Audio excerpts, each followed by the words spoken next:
Üdvözöljük! Ön a Commodore mulch kultivátorok termékbemutató videóját látja. Mint a nevükből is adódik, a Commodore mulch kultivátorok a mulchos talajművelés eszközei. A mulchos talajművelés a minimális talajművelés egyik formája, melynek célja a talaj minőségének megőrzése és javítása. Ennek megfelelően a legtöbb talaj esetében a Commodore mulch kultivátorokkal egy menetben készíthető magágy a betakarítást követően. 3 művelőelem csoportjuknak köszönhetően a Commodore mulch kultivátorok alkalmasabb nagy mennyiségű szármaradvány egy menetben történő bedolgozására is. Erre jó példa a képen látható napraforgó tarló elmunkálása. Nézzük hát, miként épül fel ez az európai szabadalom alapján gyártott talajművelőgép. A munkagép első művelőelem csoportját 2 tárcsasor alkotja, amelyek csipkés és sima tárcsalapokkal vannak szerelve. A tárcsák a nagy mennyiségű szármaradvány aprítása mellett megkezdik a talaj felső rétegének lazítását is. A Commodore második művelőelem csoportját a rugós előfeszítésű kapák alkotják.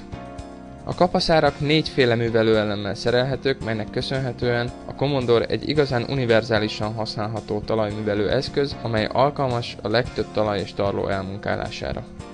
A Commodore utolsó művelőelem csoportját késes rotorok és tömörítő hengerek alkotják. A késes rotorok a nagyobb rögök összetörésére szolgálnak, és emellett a szármaradvány egy részét a talaj felső rétegébe keverik.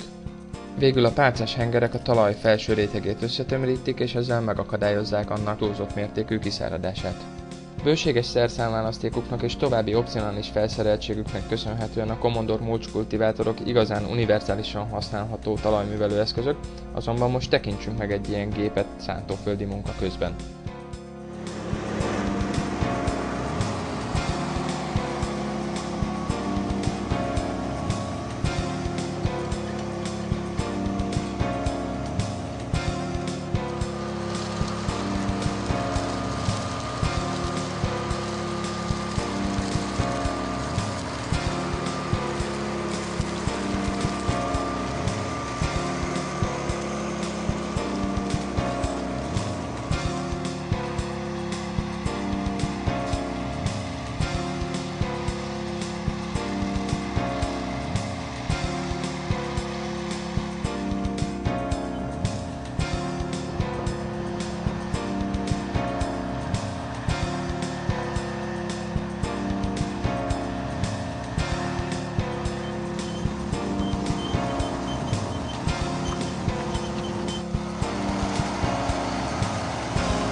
Amennyiben a Commodore mulch kultivátorokkal, a mulchos műveléssel vagy a talajvédő műveléssel kapcsolatosan további információra lenne szüksége, kérjük látogassa meg weboldalunkat a www.cdmax.com címen, vagy írjunk nekünk e-mailt az info@cdmax.com e-mail címre.